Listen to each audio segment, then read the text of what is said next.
పోలీసులు తనపై అక్రమ కేసులు బనాయించి తనను తన కుటుంబాన్ని ఇబ్బందులకు గురిచేస్తున్నారంటూ తనపై పోలీసు అధికారులు రౌడీషీట్ తెరిచి భయభ్రాంతులకు గురిచేస్తున్నారంటూ మంగళగిరికి చెందిన గోలి రామాంజనేయులు అనే వ్యక్తి నవులూరు గోలివారతోటలోని ఓ సెల్ టవర్ ఎక్కి హల్చల్ చేశాడు.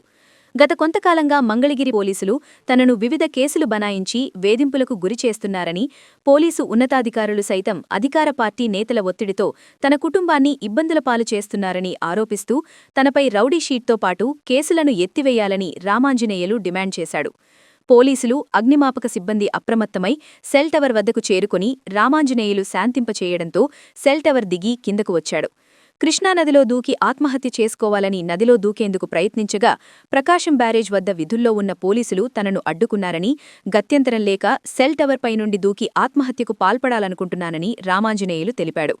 సుమారు 4 గంటలపాటు సాగిన వ్యక్తి ఆత్మహత్యాయత్నం, హల్చల్ ఘటన వ్యక్తి సెల్ టవర్ నుండి కిందకు దిగడంతో సుఖాంతం కాగా స్థానికులు ఊపిరి పీల్చుకున్నారు. ఈరోజు నేను టవర్ ఎక్కి చచ్చిపోదా అని నిర్ణయం తీసుకున్నా. ఎందువల్లంటే మంగళగిరి పోలీసు వారి వల్ల, డిఎస్పీ మురళీకృష్ణ వీరాస్వామి గారి వలన. అలానే వీరాస్వామి గారికి నాకు ఎటువంటి విరోధం లేదు, కానీ నాకు 2024 నవంబర్ వరకు నా పైన ఒక్క ఎఫ్ఐఆర్ కూడా లేదు సార్. కానీ ఈరోజు నా మీద గతంలో సీఏ గారు మళ్ళీ కొత్తగా వచ్చిన వీరాస్వామి గారు వచ్చి ఇదంతా ఫాల్స్ కేసులు అయిపోతే ఏమి ఉండవని చెప్పి ధైర్యం చెప్పిన ఆయన తర్వాత మళ్ళీ ఆయన వచ్చిన తర్వాత కూడా 4 ఫాల్స్ కేసులు కట్టారు. అదేమంటే ఆయన ఏం చెప్తారంటే ఈ ఫాల్స్ కేసులే నేను కాదన్ను, నా పై అధికారి డిఎస్పీ మురళీకృష్ణ కట్టమంటే కట్టా, పిఏ సాంబశివరావు కట్టమంటే కట్టా, బిల్లా కట్టమంటే కట్టా, లేకపోతే నువ్వు కూడా ఎవరినన్నా రాజకీయ నాయకులతో చెప్పించుకో, లేకపోతే సిలబల్ సీన్తో చెప్పించుకో, లేకపోతే 100 మంది వడ్లపూడిలో కమ్మోళ్ళలాగా తెచ్చుకుంటే మరి ఆ గతంలో జరిగిన మీకు బట్టలోటి తీసి సోషల్ మీడియాలో పెట్టారు సార్. 2024 నవంబర్ 21 రత్నాల చెరువులో. అది ఈరోజు 15 నెలలు అయింది, కానీ ఇంతవరకు మాకు దాంట్లో న్యాయం జరగలేదు సార్. వాళ్ళని అరెస్ట్ చేయడం కానీ రిమాండ్కి పంపించడం కానీ చేయలేదు. 150 మంది వచ్చి నన్ను ఒక్కడిని కొట్టి దాడి చేసి నా భార్య తెలిసి ఇంటికాడ నుంచి వచ్చింది సార్. ఆమె తెలిసి ఇంటికాడ నుంచి వస్తే సీసీ ఫుటేజ్ ఉంటే ఆమె నాతో వచ్చిందని చెప్పి ఫాల్స్ కేసు పెడితే ఈ పోలీసులు పెట్టించుకొని ఫాల్స్ కేసు కట్టి అది తప్పుడు కేసు సార్. వాస్తవంగా దానికి ఆధారాలు ఉన్నాయి. అది నేను నిజాయితీగా అడుగుతున్నానని ఈ డిఎస్పీ కానీ ఇప్పుడు నా మీద నెంబర్ ఆఫ్ కేసులు అని, అంటే మా ఇల్లు బాగలు కొట్టారు మా బంధువులు, ఆ కేసులోనూ అది సీఏ గారు పోలీసులు కూడా పంపించారు నైట్. కానీ తెల్లారు నా పైన వాళ్ళు 25 ఏళ్ల క్రితం కేసు తప్పుడు కేసు కట్టారు. అట్లాగే మొన్న ఒక ఉప్పరోళ్ళు మా ఇల్లు బాగలు కొట్టారు, వాళ్ళు దండు మా ఇంటికి కట్టారని నేను తీసినందుకు అది అద్దాలు ఇల్లంతా దవసం చేస్తే వాళ్ళని ఈ రోజు వరకు కేసు కట్టలా, వాళ్ళ రిమాండ్కి పంపిలా, వాళ్ళకి శిక్ష లేదు. అంతే నా మీద అయితే మాత్రం 2 సార్లు రిమాండ్కి పంపించారు సార్. మా ఇంటికి మాకు డబ్బులు ఇవ్వాల్సింది మేము లీగల్గా ఎన్ఐ యాక్ట్ కోర్టులో జరుగుతుంటే వాడు మా ఇంటికి వచ్చి నన్ను కాలువలో దోశాడు. ఆ వీడియో కూడా చూశారు సీఏ వీరాస్వామి గారు. వాళ్ళదే తప్పు, ఈ కేసు నిలవదన్నారు. ఇలాగ ఇన్ని రకాలుగా ఆ సీఏ వచ్చాము, ఈ సీఏ ఆడి తప్పు అంటున్నాడు, ఇంకో సీఏతో ఈడి తప్పు అంటారు. ఈ విధంగా వాళ్ళు తప్పులు చేస్తా వాళ్ళని, లేకపోతే బిల్లా చెప్పాడని, వేరే సాంబశివరావు చెప్పాడని, ఈ విధంగా నన్ను అసలు ఆఖరికి నేను సంవత్సరం నుంచి వీళ్ళ దెబ్బకి ఊళ్ళోనే ఉండలేదు సార్. నేను ఇల్లు వదిలి వెళ్ళిపోయాను. ఒక ఇల్లు అమ్ముకున్నా ఆల్రెడీ. డిఎస్పీ చెప్పాడని, డిఎస్పీ మీరు ఆడ ఉండొద్దు అంటే ఆయన మాటలు నమ్మి ఇల్లు అమ్ముకున్నాను సార్ రత్నాల చెరువులో. అట్లాగే ఇప్పుడు ఇంకొక ఇల్లు ఉంది, ఆ ఇంట్లో వద్దని ఈసీఏ గారు చెబితే ఇప్పుడు 8 నెలల నుంచి అక్కడ ఉండలేదు, అద్దెలకు ఇచ్చాము. అయినా కూడా నా మీద ఎవడో రోడ్డును పోయేవాడు సాగర్ అనేవాడు, ఎవడో నాకు తెలియదు, వాడితో గేదెలకు వస్తాడంట, వాడితో ఎస్సీ కేసు పెట్టించారు సార్. వాడు నాకు తెలియదు, అసలు తెలియని వాడితో ఎస్సీ కేసు పెట్టారు. ఏంటంటే పోలీసు సీఏ వీరాస్వామి గారిని అడిగితే పై అధికారులు పెట్టమన్నారు, పెట్టించానని చెబుతున్నాడు సార్. అంటే మా డిమాండ్ ఒకటే సార్, నా మీద నెంబర్ ఆఫ్ కేసులు అని 4-5 కేసులు చేసి ఇప్పుడు రౌడీ షీట్ ఓపెన్ చేసి మళ్ళీ ఇప్పుడు పీడీ యాక్ట్ కడతానని వీరాస్వామి గారు బెదిరిస్తున్నారు సార్. పీడీ యాక్టే కాదు, ఇప్పుడు నా మీద ఉన్న రౌడీ షీట్ కానీ నా పైకి కట్టిన 4-5 తప్పుడు కేసులు కానీ మొత్తం కూడా తీసేయాలి మీ మీడియా ద్వారా కోరుకుంటున్నా. మీ మీడియా ద్వారా న్యాయం జరిగిద్దని ఆ భగవంతుడిని ఆశిస్తున్నా సార్. లేదంటే నేను మళ్ళీ ఇంకోసారి ఈ టవర్ ఎక్కువ లేదా ఇందాక కృష్ణానదిలో దూకుదాం అనుకున్నా. వాస్తవం మార్నింగ్ వీడియో ఉంది. అయితే అక్కడ పోలీసు వాళ్ళు అడ్డగించి నన్ను తోసేయటంతో నేను వచ్చి ఇక్కడ టవర్ ఎక్కాను. ఇప్పుడైనా ఈ టవర్ వల్లన్నా మీ ద్వారా న్యాయం జరగాలని కోరుకుంటున్నాను సార్ భగవంతుడిని.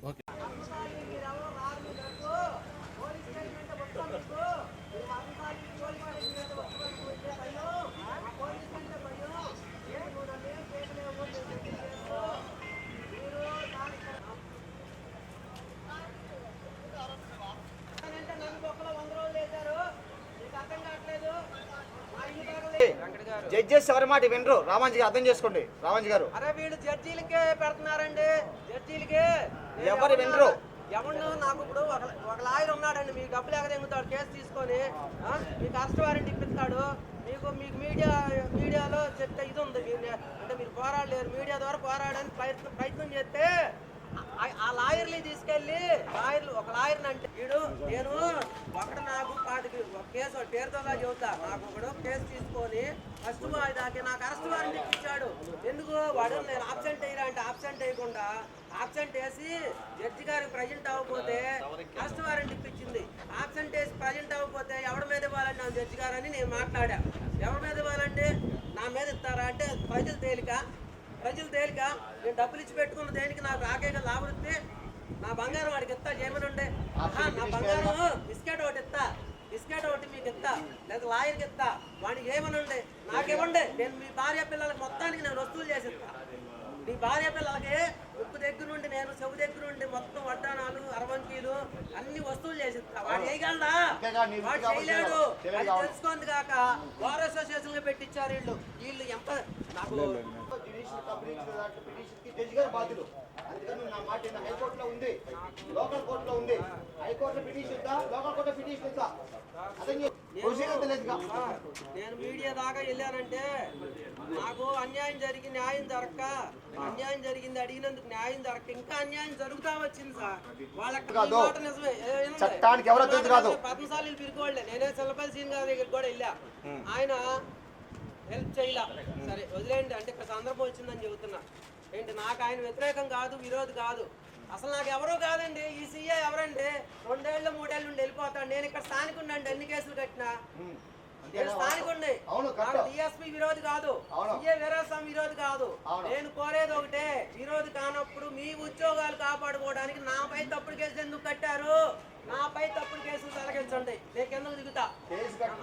నాపై తప్పుడు కేసులు తొలగించండి, లేదా సీఏ గారిని ఇక్కడ నన్ను కాల్ చేయమనండి, ఎన్కౌంటర్ చేసి నా భార్య పిల్లలు వదిలేయమనండి. ఈ రెండే సార్. నన్ను నాపై కట్టింది ప్రతిదీ నేను పిన్ టు పిన్ మీకు చూపిస్తా.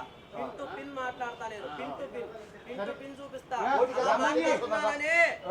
నిజం మాట్లాడాననే నొక్కేయడానికి నిజం ఆఖరికి సార్. ఇదిగో నన్ను బొక్కలో వేసారు కక్ష పెట్టుకొని అని కంప్లైంట్ పేపర్ ఆధారాలు ఫోటోలు అన్ని తీసుకొని వెళ్తే, ఇల్లు పగలు కొట్టిన ఫోటోలు కూడా తీసుకొని వెళ్తే వీడియోతో ఈ రోజుకి నన్ను బొక్కలో 100 రోజులు ఉంచారు అని కూడా వాళ్ళకి చెప్తే, వాళ్ళకి ఎమ్మట వెళ్ళి చెబుతున్నా కూడా వాళ్ళు ఇంతవరకు అది టెలికాస్ట్ చేయలే.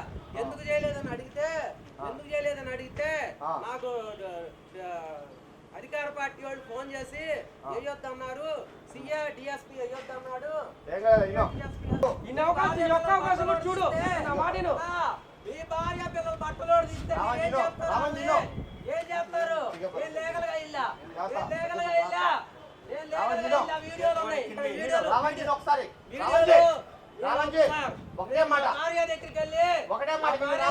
వీడియోలు చూసి నాతో మాట్లాడండి.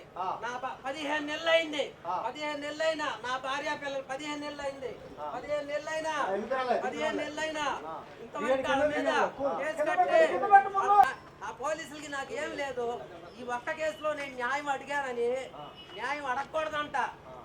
వాళ్ళు ఎప్పుడు న్యాయం చేస్తే అప్పుడు పొందాలంట, న్యాయం అడగకూడదంట.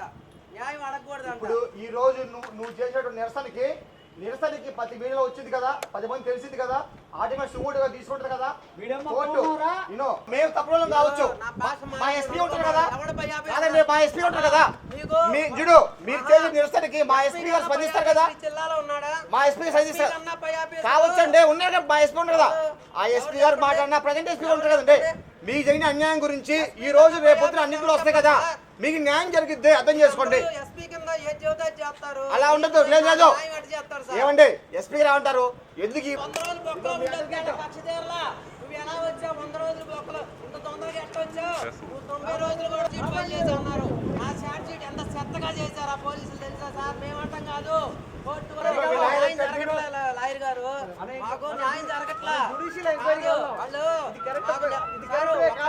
ఒక్క కేసు కన్నా నాకు నోటీస్ ఇచ్చారా చెప్పండి? ఒక్క కేసు కన్నా నోటీస్ ఇచ్చారా? ఆగండి శివ గారు, చూడండి ఆయన కానిస్టేబుల్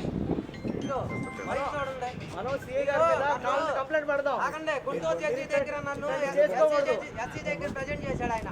ఈయన అనుకో ఆయన చెబుతా రామచంద్ర మీద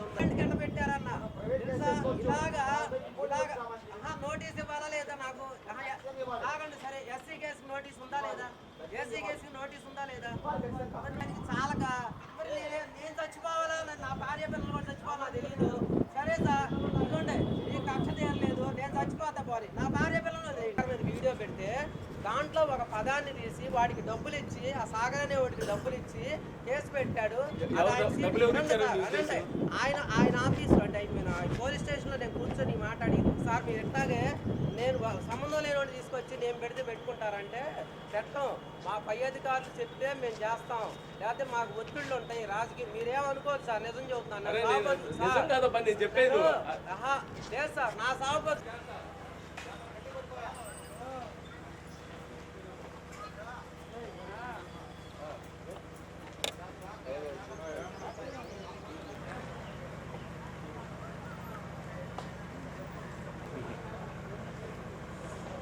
డిమాండ్స్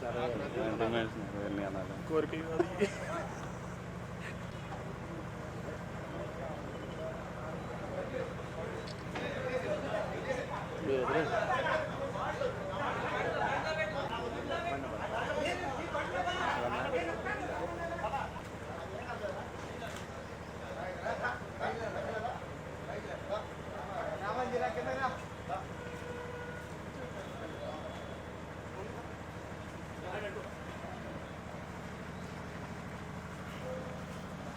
బాయ్ తాళం ఎవరి దగ్గర ఉందమ్మా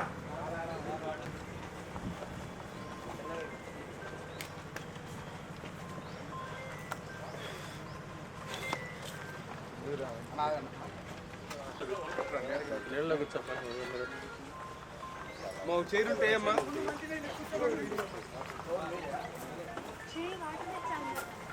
మా మంచినీళ్ళు అమ్మా కొద్దిగా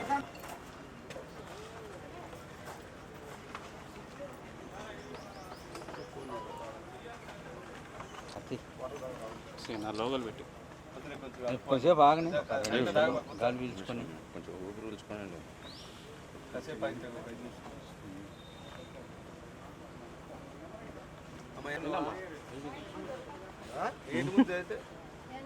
ఇద్దరం కలిసి చచ్చిపోయేవాళ్ళం కదా ఎంత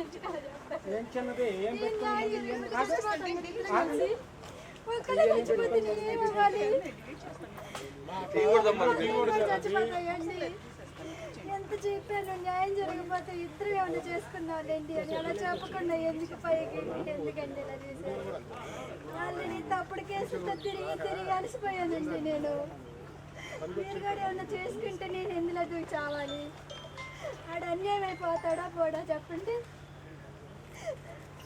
మనిద్దరం స్టేషన్కి వెళ్ళినప్పుడు సీఏ గారి దగ్గరికి ఏం కేసు కడతామని చెప్పారు నేను చెప్పమన్నాను పైనుంచి సార్ ఇన్ని రోజులు అయింది ఆయన బయటకు వచ్చి 2 నెలలు అయింది కదా దాదాపు 100 రోజులు జైలు చేసి వచ్చి నిన్న సాయంత్రమే ఫోన్ చేసి రౌడీ షీటర్కి ఆల్రెడీ బుధవారము శనివారము అరెస్ట్ చేసినందుకు సైన్లు చేస్తున్నారు కానీ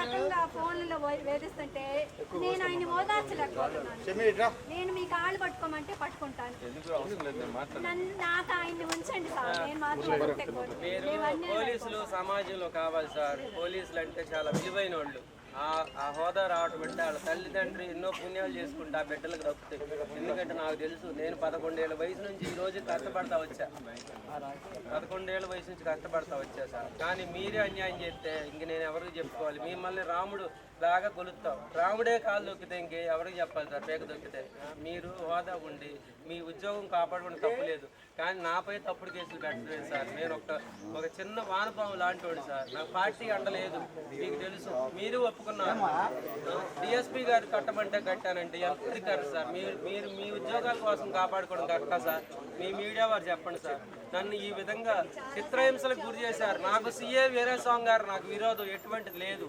కానీ ఆయన ఫస్ట్ నుంచి నాకు ఈయన ఛార్జ్ తీసుకున్న 1 నెలకు 2 నెలలకు నేను కలవడం జరిగింది నీ గతంలో జరిగిన 2 కేసులు కూడా అన్ని 2 ఫాల్స్ కేసులే ఆ సీఏ వినోద్ కుమార్ పెట్టాడు ఇంకొక వీడియోలు కూడా చూసే చెప్పారు ఆయన వీడియోలు ఉన్నాయి సార్ అయితే ఇంకొక కేసులో కూడా వీడియో ఉంటే అది కూడా ఫాల్స్ కేసు ఇది కొట్టేస్తారు మీరు భయపడాల్సిన లేదని నాకు నేను వచ్చాక అలాంటి తప్పులు జరగవని సీఏ వీరస్వామి గారు చెప్తే మేము ధైర్యంగా కొన్నాళ్ళు ఉన్నాం సార్. కానీ మా ఇల్లు పగలగొట్టి ఒకరోజు ఏ డేట్ అది ఆగస్ట్ 25 మా బంధువులు